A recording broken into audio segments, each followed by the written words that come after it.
here a bag of a bunch of stuff that I just bought from Sephora. I mean, over the last couple of weeks or so.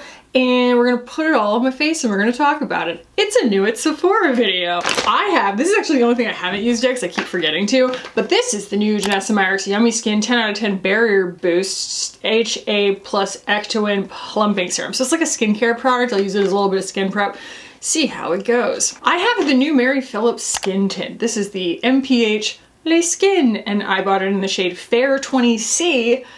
And if you see me buying something with a C in it, meaning that it is a cool toned foundation, that usually means that the shade range was kind of incomplete and I did the best that I could to just kind of like make sure that I got it light enough, but I didn't get my pick in terms of undertone. We'll chat about that. I also bought this recently. This is the new Patrick Ta Concealer. Major Skin Soft Blur Brightening Concealer. Got this in the shade Light Neutral 1. Bought this on principle because one of the only things that I've liked that he's made in a long time is his foundation, and so I was like, I bought 2 of these new Make It Forever color things. They're just called Artist Liquid Colors. I got Dreamy Pink and Wherever Walnut. In my experience, these work best as blushes, but I do have a lot of thoughts. I got the new Natasha Denona quad in nude as kind of just research. Anything that's gonna have something close to a bedroomized brown in there, I'm trying to kind of get my bearings of exactly the colors that I want to include in my future palette. Yes, the Kickstarter is going to be launching soon, but I didn't realize how long it takes to get your Kickstarter approved by Kickstarter, so it's gonna take a little bit longer than I thought. And then I got a whole bunch of lip products. One is the Natasha Denona one that we had talked about before. This will probably be the one I end up using today. This is the High Gloss in Clio, and it's gonna, I think, you know, go really well with this look. But I also bought, I feel like there were even more than that, but at least 4 from this brand Laka. It's a Korean brand, and they just, I don't know if they just launched at Sephora, but I just started seeing them on Sephora. And they have all of these lip formulas. I got the Fruity Lip, Glotioner Bonding Glow lipstick in 2 shades, and then I got the Fruity Glam Tint in Ash Nut. And I'm probably just gonna swatch these because, just one big spoiler, none of the colors are as grungy or nuanced as they looked online, and at such a low, affordable price point, I feel like they're gonna be very enticing for a lot of people, and I don't want people to be fooled by those swatches. So yeah, let's go ahead and jump in. Okay, so here we have the Danessa Myricks Yummy Skin 10 out of 10 Barrier Boost. I like anything that is supposed to be a barrier boost. Now, she did have the like Yummy Skin, the other primer thing, and I didn't end up loving it. I just found the scent to be a little bit too much. This, thankfully, does not have a fragrance. It's very like serum-y. It feels really nice already.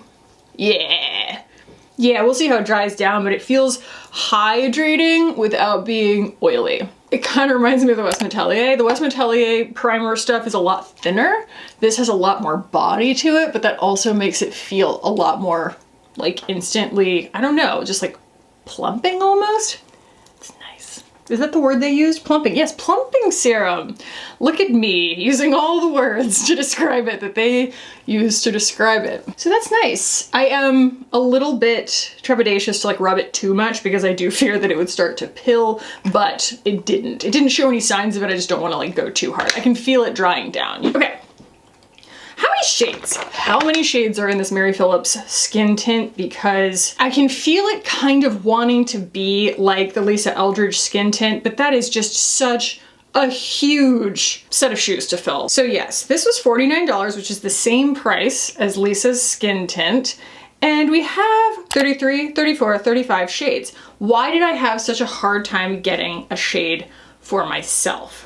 That is the question. I do feel like these are pretty saturated versions of all of these undertones, and we don't get to a neutral until the 3rd shade, and it already looks darker than the first 2. So I didn't go for 10G because it looked so yellow, like it would have been, I think, insanely yellow. I didn't go for 30N because it looked like it was going to be too dark, and 20C, even though I am not cool undertoned, and their interpretation of cool in this case is pink, which is why I don't like to use temperatures to describe undertones. That was what I had to go for just because I don't feel like there's like a lot of options within my lightness category. And for there, this is really weird, for there being this many shades, I feel like it leaps a lot, you know? Like that's a lot of shades, but it leaps a lot. All that said, this is the bottle. Can you see it? It's glass. It's nice, it's frosty. A lot of times when things are frosty, it leads me to believe that that's gonna be the finish on it, and that's not the case with this. I wouldn't call it dewy, it's just kind of natural. I think I wanna use a brush for this. Lately, I've been into, for skin tints, using a brush just because it doesn't soak up as much of the moisture. I need all the moisture that I can get. And plus it helps me kind of spread less out further. This is my gigantic 105 brush from BK. One thing that I noticed right out of the gate is the smell. I don't think that it is a fragrance. I think that it is a smell. What is it? It smells, see, look at it's a bad match. It's still too dark. Like you can clearly see that it's actually kind of too yellow for me, which is really interesting, or maybe it's just too dark. But like, a pink, it is not, in my opinion. I don't know. I don't remember what I was saying. I'm sure we'll get back around to it. But look at the finish on my skin. It does that thing that I don't like, where it like deposits in your follicles on your face. Maybe that's the primer? That might be the primer, and if it's not meant to be used as a primer, then that's gonna be user error. This is why I don't like to do first impressions, but I thought that a skincare product wouldn't pose that issue. Hold please, we're gonna start over. Okay, fresh face to the world. I'm going to just go in with something that I know I can trust that's meant to be a primer, which is the Westman Atelier, and see if maybe I just assumed that the Danessa Myricks would work as a primer when that's not what it's meant to do. Let's try that again. Yeah, I mean, that is not pink. That is not cool, but it's also not light enough. Oh, the smell. The smell was what I was talking about. Oh yeah, it smells kind of food-ish, but like, almost like, I don't know, like bread or wheat or something. Anyway, it does make me look a little healthier because it is darker than my skin tone, but like it's still darker than my skin tone, which I don't love, so. Okay, that is going on a lot more evenly, a lot more smoothly. I do like how hydrating it is. I feel like it's pretty easy to work with. I also think that the Westman Atelier primer makes most things look really nice, but I didn't want to go do like a whole nother skincare routine. All sorts of moving parts could have made things worse. It's trying a little bit to gather. It is quite hydrating, so it's like trying a little bit to like gather right here. But overall, I would say that my chief complaint is the shade range. You know, if you're going to put something out in this category, the shade range needs to be more well-informed than this. It's just a little bit weird, you know? I do feel like it's a ton of shades that somehow still managed to leave a lot of people out. All right, Patrick Ta. Patrick Ta, I hate that that's such a difference. I'm sure that a lot of people wouldn't even notice that, but I notice. Patrick Ta has not been my favorite beauty creator lately, my favorite creator of beauty. He has been just kind of like flopping to me, but his foundation, for all of its weirdness, it does take a long time to dry down, which is not my favorite, but I still feel like you can work with it while it's drying down. It doesn't feel crazy. But for all of the disappointment I have felt, this concealer is very pretty. You can apply it with your fingers. You can apply it on no makeup whatsoever. You can apply it like by itself in the car flip down mirror, you know, or you can apply it like I'm doing right now, which is kind of a beat. Let's see here. Got this little hourglass brush for blending. But I could do this with my fingers if I had that much patience. I'm also putting it right here because I'm hoping that the better shade, which I think I got light 1 neutral, is that what I said? Light neutral 1, that this will be a better way to blend into my neck. So I guess we can safely say that at least without giving it like a ton of time to dry down, that Danessa Myricks product is not intended to be a primer. I don't think that it is meant to be like buffed on top of or anything the way that I was trying to do. It did not like that at all. So maybe it is specifically a skincare product. Oh, are you seeing that blend? Are you seeing how hydrating this is? Whoa. I mean, I point out that Patrick Ta hasn't pleased me much lately because I feel like it adds more emphasis to me giving something from him a good review. It's like, listen, I didn't want to like this. No, I saw it and I was just like, I didn't hear anything about this. And so I just figured might as well jump on it. God, doesn't that look pretty though? Wow. Wow, wow, wow. It is so perfecting. Also, I should say, I deleted my Instagram. Like, I didn't delete it, but like I disabled it with the intention of never re-enabling it. I cannot be on that platform anymore. It is just, it wastes my brain. It wastes my brain the way that TikTok used to. And I did write a Substack post about this, and you can also find me over on Substack if you are on Substack. I've been posting my new articles like on my community tab or whatever, so it shows up in your feed. But if you didn't see that, then yeah, come find me over there. Okay, so we are still like a little bit two different colors here. Not my favorite thing in the world. I don't love this kind of like odd suspension of yellow that I'm getting from the Mary Phillips. Even though it's supposed to be the pink one, I'm getting yellow from it. So it's like actually just, I think, too dark, but also the undertone is not what it claimed, in my opinion. Let me go ahead and powder just a little bit because I feel like this doesn't want to like dry down on its own in a way that makes me feel comfortable putting things right on top of it. Oh, I love my Kosas powder. It makes everything better. Yeah, might as well put it here just because I think that that's going to actually help it blend into my neck. I tend to obsess, but isn't that my job, is to obsess over color? I hope so, because I can't help it. All right, I'm gonna throw on a little bit of contour here. We're not gonna do bronzer just yet, but I wanna put the cream contour on before we go in with this blush stuff from Makeup Forever, because I want you to be able to see the colors, but it's also a little difficult to work with. And that was just using my Dior contour in 01 Light. Okay, we are looking quite theatrical at the moment. I look like I need to be seen from the back row. So let's go ahead and swatch these here color things. I'm gonna keep calling them that. Artist Liquid Color from Makeup Forever.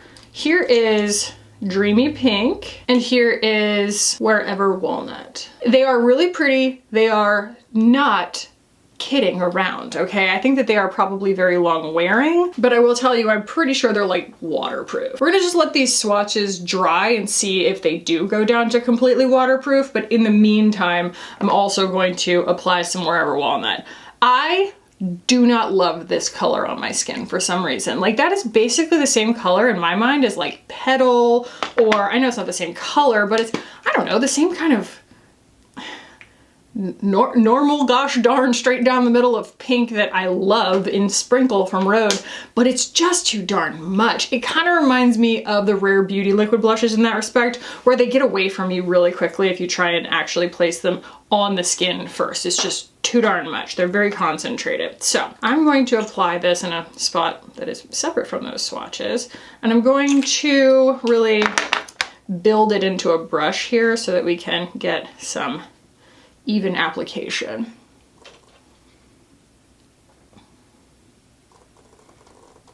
So for all of its universality, right, in terms of, I mean, universal is never a word I like to use in terms of makeup, but I think that this is attempting to be universal in terms of you can put it all over your face kind of thing. It is not the easiest thing. It's like, I feel like you're having to compromise a lot in just using it as a blush, where a lot of other blushes would be easier to use, in exchange for maybe this being something you could use on your lips as well, or on your eyes as well, because it is so long wearing. It is a bit of a pain in the butt, especially when you could spend probably the same amount of money, I haven't looked, on like the Charlotte Tilbury one, that's like the squeezy tube one, the matte, what is it, the matte beauty wand, and you can actually apply that directly to the skin and it will continue to blend, and it's just a lot more user friendly. This is so pigmented, I've barely used any, and we really ended up with this very high contrast, flat kind of color situation. And I am disappointed by the nuance of that color and how grungy it is just kind of being a Chernobyl pink on me. You know, it's I guess when I, you know, put it up against other things, it is probably a little more special than I'm giving it credit for, but it just isn't worth the fuss. It's not worth the fuss at all. Okay, that is dried down. Hello. This waterproof. This waterproof.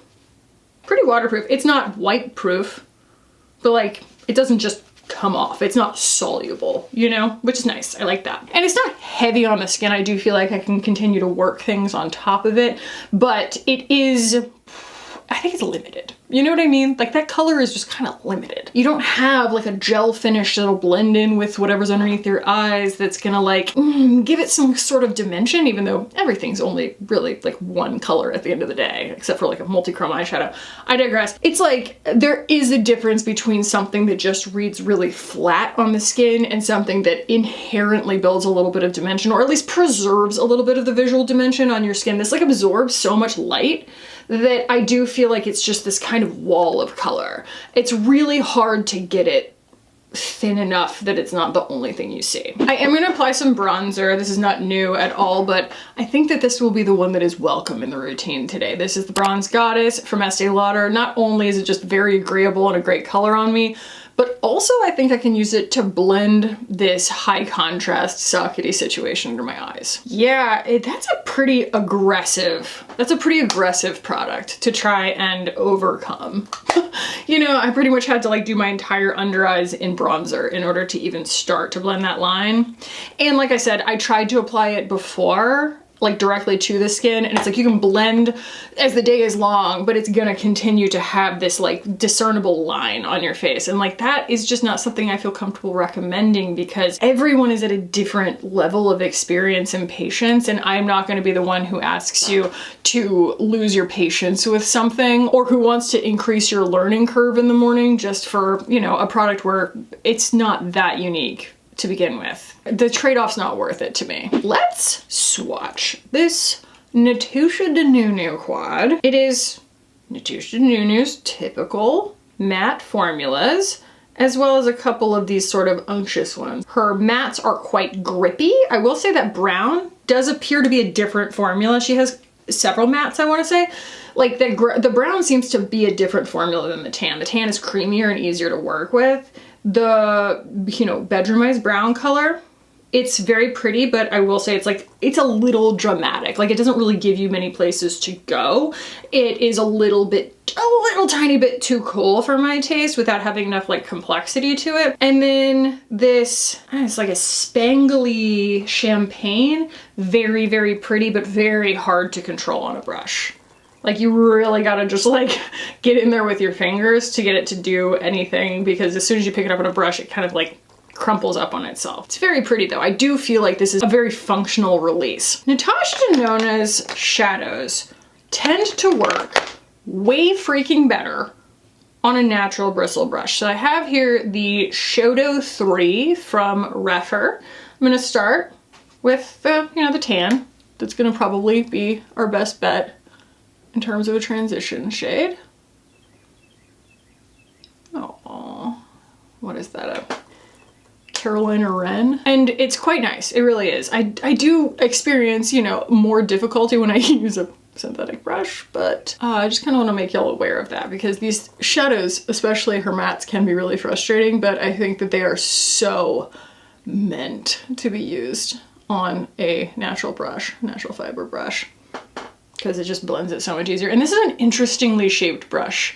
It's a little bit, I want to say flatter on one side, I could be wrong, but it's like very very different lengths. You know, it's like very layered, like a haircut, you know? It's like a shag almost. So it disperses the product really evenly with very little effort. It's great for kind of fluffing something onto the skin. So I'll use a little ice too. So let's go in with the dark brown, same brush, and we're gonna just work that all the way into the crease, because I don't like, especially with my eyes as deeply set as they are, I'm not a shimmer in the crease person. I feel like it really distorts my eyes, whereas that does not.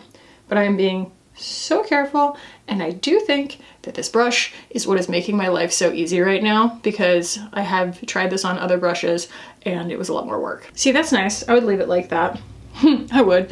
Let's see how this, I've used this on my finger, but I have not tried to pick it up on a brush. Maybe it'll make a difference. Maybe we can get a really nice sheer wash out of it.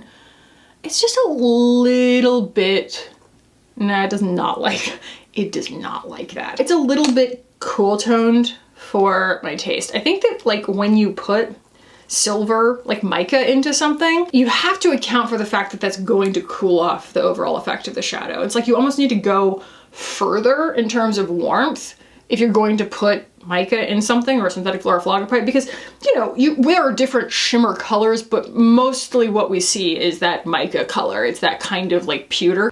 And you have to just, I don't know, like build in the fact that it's gonna look cooler on the skin than the base color that you have under it, because it's just not something that really like flatters my eyes. I think it's actually a little bit too foily too, like it's a little too textured.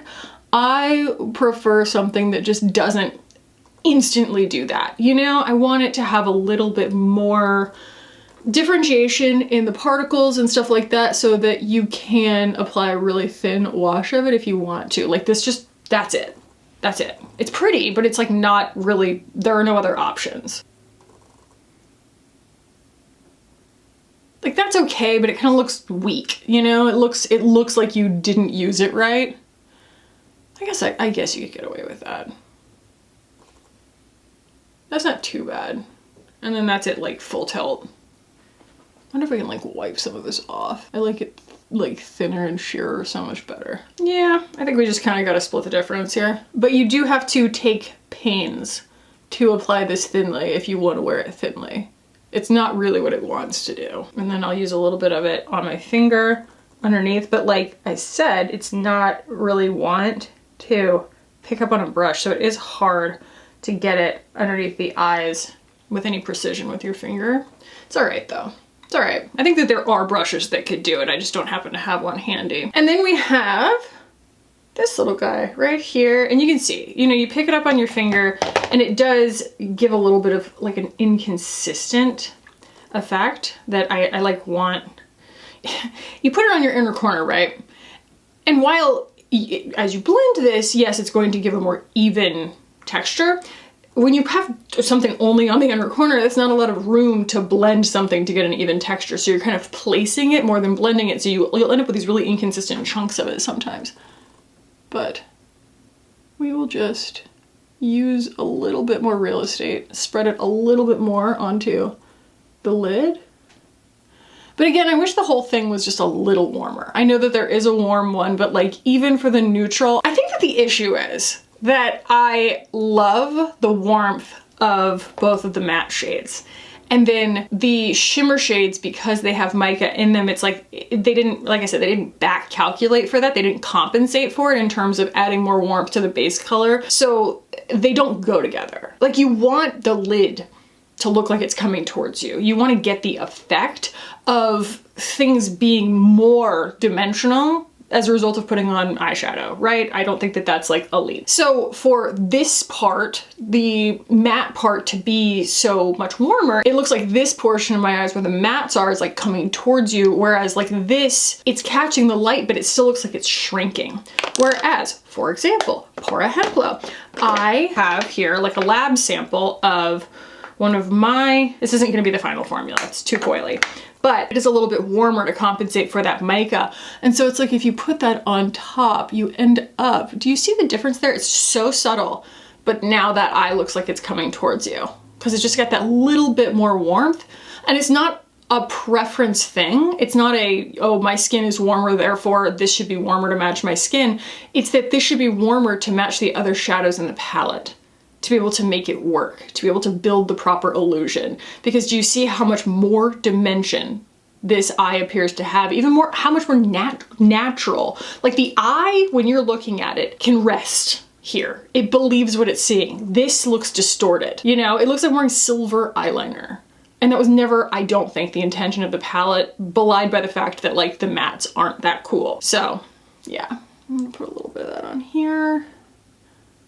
Very, very similar formula, but it's just got that little bit of warmth to it. And so now, see, it just looks more at home as a result. I just think that she could have tweaked the shimmers to have more warmth or more richness in them to compensate for the amount of mica that she planned to put in the shadow, because the effect of it is that it is a lot cooler than the mattes. I say this now as someone who is formulating her own eyeshadows. The outside of the packaging though, I love it. It's so fun. Oh my God, I forgot to tell y'all. They scented the Makeup Forever things. They smell, where did they go? The other ones had smelled like all this weird like floral stuff and like mint. This smells like makeup, yes, but it also smells tutti fruity, like a tutti fruity jelly bean. It's not super, super strong. I don't find it to be off-putting at all, but it is interesting the choice that they made. It's tutti fruity. All right, my loves. I'm going to put on my brows and my eyeliner and my mascara, and then we're gonna come back, we're gonna swatch all these Laka lip colors and make some decisions. I think though, I'm gonna end up putting on the Natasha Denona.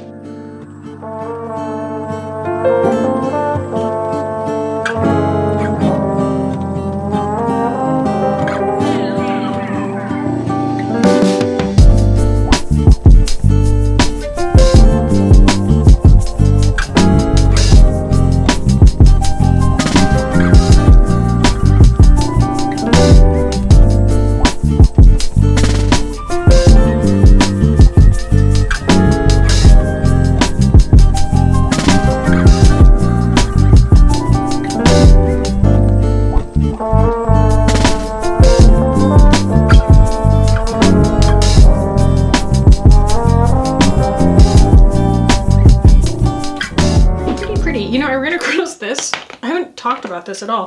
I think it's just so utterly forgettable because of this packaging, but this is the new Bobbi Brown. It's a cheek thing. It's a blush, and I've been using it quite a bit, but this is in the shade Beach, and that is what it looks like. I wonder if I shouldn't put a little bit of that on. I don't think my face ate this, but it's still so one note on my cheeks, you know? It's still just, it's like there's no real dimension to it. So I think that this being as dewy as it is, it kind of reminds me of the Merit, you know? That's kind of just like a gel finish. It's gonna bring some life back to my cheeks. Bring that skin texture back a little bit, which I think is so valuable. Plus it's just, I want some dimension, you know? And this is a really nice kind of brown. I bought this in my beige blush tear that I did recently.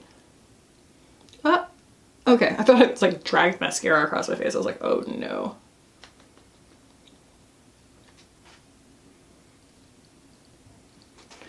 Yeah, it's just a little bit of something. Okay, maybe a lot of bit of something, whatever. My face. But it's somewhere between a bronzer and a blush on me. It's just kind of a, you know, nudie pinky brown.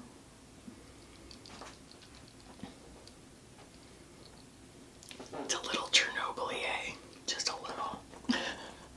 I went too hard. I went too hard. We can all say it. Just let's admit it. I went too hard. It's fine. Let's swatch a bunch of these lip products real quick. First we have the Laka. These are all from Laka. A fruity glam tint in ash nut. What a strange, I mean, I get it. Ash nut. Ash is a tree. I assume it makes nuts. This is the color of an ash nut, I guess. But when that gets on my lips, I think it is a stain. It's one of those ones that leaves a stain behind, like a Kulfi or something like that. It gets redder. It just gets redder. And it's very, very pretty. And my God, these things are extremely, extremely tenacious once they get on the lips. Like I'm trying to wipe them off and I'm like, there. And then I look at like whatever towel I'm using, there's nothing on it. And I'm like, what is this stuff, you know? It's definitely a series of very interesting formulas. It's like, you know, people are constantly saying like, well, when we talk about an innovation in the US, in makeup, they're like, that's not an innovation, it's just, you know, new to y'all, but like this has been existed in Korea for ages now, whatever. So this right here is the Bonding Glow Lipstick in Raw, and I think I was hoping for it to be a little bit more bricky, but it's a little bit too just like berry. Focus! Can you see it? There we go. Then I got the same thing in the shade Babe, and it is more of like a mauve, but again, it ended up just being pinker than I wanted it to be. Once I get it on, it's just a little bit too intense, and it doesn't really agree with my coloring as well as I would have hoped. I think it's for people who are a little higher contrast. I think Rebecca is really enjoying these right now. And then I got the Fruity Lip Glotioner in the shade Toasty, but I would say that the only one that's even close to being grungy is this one, and it still doesn't really it just doesn't give me what I want. I'll apply it even though it's definitely going to like stain my lips, but let me see actually, is this the one that stains? Quite yes. Quite yes. What is that? That is green. That's weird. Huh. I'm still figuring these guys out. I don't totally know. Wow.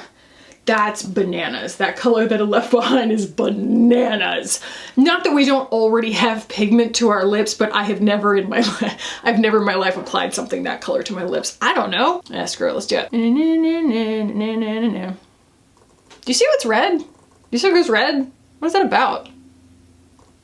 It's like, it's just pink once you get it on. Does it have like a pH adjusting quality to it or something? I don't know. But it looks, it's definitely a stain. It stains so hard, so fast. Ah! Yeah, it's just not at all the color that I was expecting. Why is it going red? I don't know.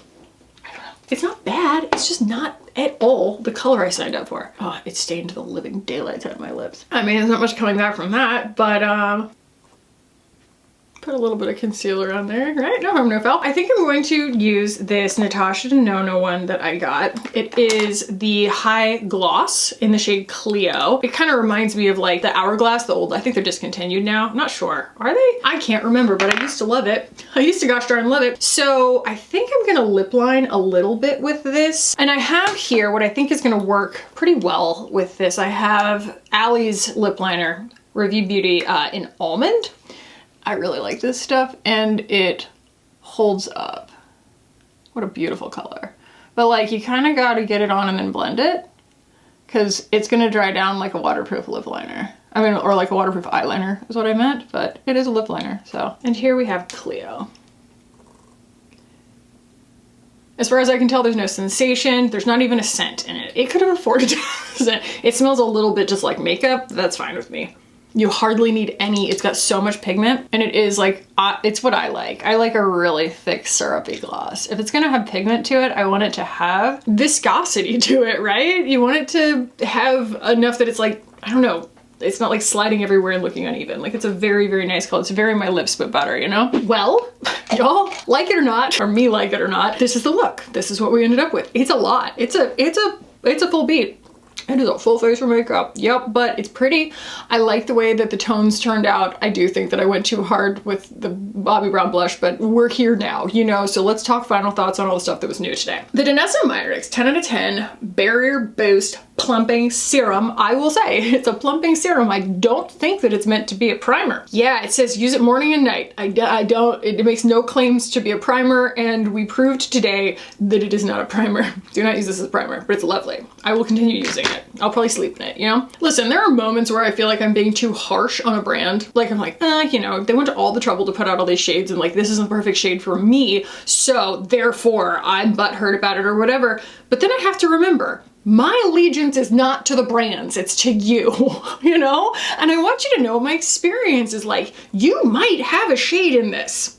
And by God, it's quite pretty. I think it's pretty. I think that the Lisa Eldridge is better for what it's doing. And I think that it has a better shade range, one that is not so jumpy aroundy, and she's constantly filling it in with more shades and more nuance and more undertones and things like that.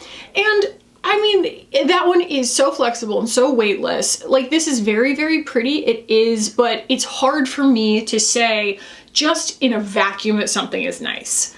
I have to, for the sake of y'all, obviously, for the sake of my job, it's literally my job to tell you how it fits in the context of the market and what else is out there. Like, just because it's good doesn't mean that something else isn't better. It is good. The shade range is weird. The formula is good. I think that your $49 are better spent on Lisa Eldridge's skin tint. The Patrick Ta concealer is a winner. I am not ashamed to admit it. You know, like, I can get a chip on my shoulder about stuff, but I will openly say I will continue using this. I happen to love it. I like the packaging. I like the shade range pretty well. I love the finish on the skin. I love how versatile it is. I love how it's worn. And when when it's blending out, it's just really, really satisfying. It's really satisfying. I would say that compared to the other stuff that we've been talking about lately, it is a little bit dewier in finish and a little bit heavier, like more hydrating than the Chanel, but I still think that the Chanel is a more elegant formula if that makes sense. I think they're comparable in terms of just likability, depending on your preferences, but I think that the Patrick Ta is gonna have a better shade range. For sure. So yeah, I mean, you know, choose your fighter. I don't think you're gonna be pissed off either way. I really feel, and it's hard not to kind of like keep building a set of opinions, like a global opinion of what it is that Makeup Forever is trying to do right now, because I do feel like they are actively in a rebrand. They're trying to pull things back towards makeup artistry in 2026 in a very visible way while staying loyal to their original like branding and things like that. You know, we're still talking Wherever Walnut. We're still talking about things that are in these nuanced colors and sometimes really bright or whatever. And they're really venturing towards things being, use it anywhere you want. We're not going to tell you what it is. This one, I'm just not sure. Sometimes things have so many things they're trying to do that they don't really do one thing well. And there are just better things out there that do this. I will say, if you're looking for something long wearing, it does do that. But I think I bought the most grungy shades for my skin level, and they're not that particularly interesting. This is kind of high stakes, you know? And I feel like for the trade-off of how flat it is on the skin, it's really only for people for whom like nothing stays, you know? Like if you're someone who you're just like, blush just could put on me every single time, you know what, this might be for you. It's kind of like the Make It by Mario liquid eyeshadows. I'm like, they're a little bit of a pain in the you-know-what to use, but they're like the only thing, especially in that shade range, that does not crease and fade and run and do whatever on people who have like really oily eyelid situations. So it might be that I just might not be the customer for it because I don't have issues with that, but it's definitely not water soluble, I'll give them that. The Natasha Denona quad. All right, okay. I think I made myself pretty clear here, but from a color theory standpoint, and y'all know I have strong opinions about quads, this really looked to me like, you know what? She knew what she was doing. She went into this understanding that most people are buying a quad because they don't want to pull something else out. They wanted to give them several options, or at least one really strong eye look intuitively. Like you look at the pans and you go, I know what that's supposed to look like. I know where to put the things. You know what I mean? I mean, Charlotte Tilbury does it and YSL does it. Tom Ford is just out at sea. I don't know what Thomas Ford is doing with his quads, but like in Guerlain, like what are they doing? I will give you, those are 4 eyeshadows. I will give them that. Past that, rhyme, reason, Chanel too, like what are they doing? Anyway, this does fall in line with like, ah, yes, that is a look kind of thing. But I do feel like she missed the mark, at least in this one, the nude one, quote unquote, that these 2 shades right here go warm enough on a neutral undertone that these 2, for all their mica, don't work. They're too cool. Cool things recede from the eye, warm things, relatively cool things recede from the eye, relatively warm things look like they're coming towards you. And so within the context of the quad, putting that warm shade of the matte against the relatively cooler shade of that shimmer brown, it's gonna make your eyelids look like they're shrinking. So it doesn't really work for me. And you know what? You know what? If there's anything that I have learned today from this brand Laka, it is that I am still entirely out of my depth on K-beauty. A lot of people have asked me in the past, like, why don't you dig into the world of K-beauty? And one reason is that I like to talk a lot about complexion products, and the complexion ranges coming out of Korea are not very inclusive, I mean, just by definition. I don't think that that's like a judgmental take. It's like you have 3 shades of something, we're leaving people out, okay? But the other thing is just that like, when I see formulas like this and I put them on and then I wiped that one off and it was green underneath, but then I put it on my lips and it turned red, I'm out of my depth. I'm out of my depth on K-beauty, okay? Like their colors in combination with their formulas do things that my brain isn't prepared for yet, okay? My little American brain isn't ready. So I'm gonna keep tiptoeing towards it, you know what I mean? As we're like getting more things into Sephora and more things accessible in the United States more easily. But like, Laka 1, Kackie 0, okay? And for the few things that I have tried from Natasha Denona in terms of lips, like I bought a lip gloss a while back and it ended up being pH color adjusting. I'm sorry, disappointed as I always am when that happens. this is kind of right in line with what I love. You know, it reminds me a lot of the old Hourglass lip glosses, the very tinted, pigmented lip glosses. I think that's why it's kind of stolen my heart, is because I loved that formula. This formula, the high gloss formula, is really similar. It doesn't have the plumping ingredient in it though. It doesn't tingle. God, I have so much makeup in my brain. I've been doing this so long. I have so much makeup in my brain. So I think that that's it, y'all. I hope you enjoyed this new at Sephora. I hope this was informative. I think it's probably gonna save people a lot of money just to get a really good idea of what these things actually look like and feel like. So if you found this valuable, please give the video a thumbs up. If you are new here or you just haven't subscribed yet, please subscribe while you're here. We would love to have you. Again, I'm over on Substack now. I will link it down below. I will put a video up here that I think that you will enjoy if you liked this one. The crowdfunding video will be coming soon, but it's gonna I'm still in the process. I'm just at the whim of the Kickstarter gods right now as to when the actual campaign is going to get approved. So I'll keep y'all posted. Thank y'all for being here. I love you so tremendously. I do. I really love you, and I will see y'all in the next one.